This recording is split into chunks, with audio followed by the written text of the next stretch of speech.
ರಾಜ್ಯದಲ್ಲಿ ಮುಂಗಾರು ಮಳೆ ಮತ್ತೆ ಚುರುಕುಗೊಂಡಿದ್ದು ಕರಾವಳಿ ಹಾಗೂ ಮಲೆನಾಡು ಜಿಲ್ಲೆಗಳಲ್ಲಿ ಭಾರೀ ಮಳೆ ಆಗ್ತಾ ಇದೆ. ನಿರಂತರ ಮಳೆ ಹಿನ್ನೆಲೆಯಲ್ಲಿ ಮುಂಜಾಗ್ರತಾ ಕ್ರಮವಾಗಿ ದಕ್ಷಿಣ ಕನ್ನಡ, ಉತ್ತರ ಕನ್ನಡ, ಶಿವಮೊಗ್ಗ ಹಾಗೂ ಚಿಕ್ಕಮಗಳೂರು ಜಿಲ್ಲೆಗಳ ಹಲವು ತಾಲೂಕುಗಳಲ್ಲಿ ಶಾಲಾ ಕಾಲೇಜುಗಳಿಗೆ ರಜೆಯನ್ನ ಘೋಷಣೆ ಮಾಡಲಾಗಿದೆ.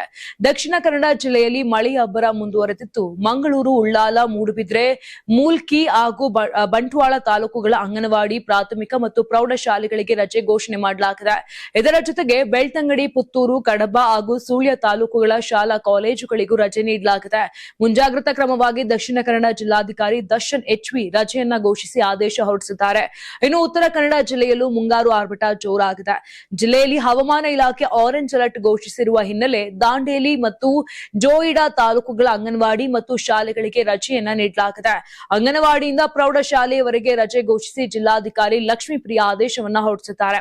ಇನ್ನು ಶಿವಮೊಗ್ಗ ಜಿಲ್ಲೆಯ ಸಾಗರ ತಾಲೂಕಿನಲ್ಲಿ ನಿರಂತರವಾಗಿ ಭಾರೀ ಮಳೆಯಾಗುತ್ತಿದ್ದು ಮುಂಜಾಗ್ರತಾ ಕ್ರಮವಾಗಿ ಇಂದು ಅಂಗನವಾಡಿ, ಶಾಲಾ ಕಾಲೇಜುಗಳಿಗೆ ರಜೆಯನ್ನ ಘೋಷಣೆ ಮಾಡಲಾಗಿದೆ. ಸಾಗರ ತಹಶೀಲ್ದಾರ್ ಡಾಕ್ಟರ್ ಪ್ರತಿಭಾ ಈ ಕುರಿತು ಆದೇಶವನ್ನ ಹೊರಡಿಸಿದ್ದಾರೆ. ಮಳೆಯಿಂದ ಯಾವುದೇ ಅನಾಹುತ ಸಂಭವಿಸಿದರೂ ತಕ್ಷಣ ಸ್ಪಂದಿಸಲು ತಾಲೂಕು ಕಚೇರಿಯಲ್ಲಿ 24 ಗಂಟೆಯ ಸಹಾಯವಾಣಿ ಆರಂಭಿಸಲಾಗಿದೆ. ಚಿಕ್ಕಮಗಳೂರು ಜಿಲ್ಲೆಯಲ್ಲೂ ಮಳೆಯ ಅಬ್ಬರ ಮುಂದುವರೆದಿದೆ. ಮುಂಜಾಗ್ರತಾ ಕ್ರಮವಾಗಿ ಕೊಪ್ಪ ಹಾಗೂ ಶೃಂಗೇರಿ ತಾಲೂಕುಗಳ ಅಂಗನವಾಡಿ ಮತ್ತು ಶಾಲೆಗಳಿಗೆ ರಜೆಯನ್ನ ನೀಡಲಾಗಿದೆ. ಜಿಲ್ಲೆಯ ತುಂಗಾ ನದಿ ಅಪಾಯದ ಮಟ್ಟ ಮೀರಿ ಹರಿಯುತ್ತಿರುವ ಹಿನ್ನೆಲೆ ಸಾರ್ವಜನಿಕರು ನದಿ ತೀರಕ್ಕೆ ತೆರಳದಂತೆ ಜಿಲ್ಲಾಧಿಕಾರಿ ಬನ್ವರ್ ಸಿಂಗ್ ಮೀನಾ ಸೂಚನೆಯನ್ನ ಕೊಟ್ಟಿದ್ದಾರೆ.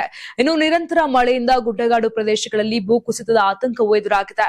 ಚಿಕ್ಕಮಗಳೂರು, ಶಿವಮೊಗ್ಗ ಹಾಗೂ ದಕ್ಷಿಣ ಕನ್ನಡ ಜಿಲ್ಲೆಯ ಕೆಲವೆಡೆ ಮಳೆಯಿಂದಾಗಿ ಭೂಕುಸಿದಂತಹ ಘಟನೆಗಳು ವರದಿಯಾಗ್ತಾ ಇದೆ. ಹೀಗಾಗಿ ಪೋಷಕರು ಹಾಗೂ ಸಾರ್ವಜನಿಕರು ಜಿಲ್ಲಾಡಳಿತ ಮತ್ತು ಹವಾಮಾನ ಇಲಾಖೆ ನೀಡುವ ಮುನ್ನೆಚ್ಚರಿಕೆ ಸೂಚನೆಗಳನ್ನ ಕಡ್ಡಾಯವಾಗಿ ಪಾಲಿಸುವಂತೆ ಅಧಿಕಾರಿಗಳು ಮನವಿಯನ್ನ ಮಾಡಿದ್ದಾರೆ. ಇನ್ನು ರಾಜ್ಯ ರಾಜಧಾನಿ ಬೆಂಗಳೂರಿನಲ್ಲೂ ಮೋಡ ಕವಿದ ವಾತಾವರಣ ಮುಂದುವರೆದಿದ್ದು ಸಂಜೆ ಅಥವಾ ರಾತ್ರಿ ವೇಳೆಯಲ್ಲಿ ಹಗುರದಿಂದ ಸಾಧಾರಣ ಮಳೆಯಾಗುವ ಸಾಧ್ಯತೆ ಇದೆ. ಬೆಂಗಳೂರಿನಲ್ಲಿ ಇಂದು ಗರಿಷ್ಠ 27 ಡಿಗ್ರಿ ಸೆಲ್ಸಿಯಸ್ ಹಾಗೂ ಕನಿಷ್ಠ 22 ಡಿಗ್ರಿ ಸೆಲ್ಸಿಯಸ್ ತಾಪಮಾನ ದಾಖಲಾಗುವ ಸಾಧ್ಯತೆ ಇದೆ. ರಾಜ್ಯದ ಕರಾವಳಿ ಹಾಗೂ ಮಲೆನಾಡು ಭಾಗಗಳಲ್ಲಿ ಮಳೆಯ ಆರ್ಭಟ ಮುಂದುವರೆದಿರುವ ಹಿನ್ನೆಲೆ ಜಿಲ್ಲಾಡಳಿತಗಳು ಕಟ್ಟೆಚ್ಚರ ವಹಿಸಿವೆ. ಇನ್ನು ಜನರು ಅನಗತ್ಯವಾಗಿ ನದಿ, ಹಳ್ಳ, ಕೊಳ್ಳ ಹಾಗೂ ಗುಡ್ಡ ಪ್ರದೇಶಗಳಿಗೆ ತೆರಳದೆ ಸುರಕ್ಷತೆಗೆ ಆದ್ಯತೆ ನೀಡುವಂತೆ ಅಧಿಕಾರಿಗಳು ಸೂಚಿಸಿದ್ದಾರೆ.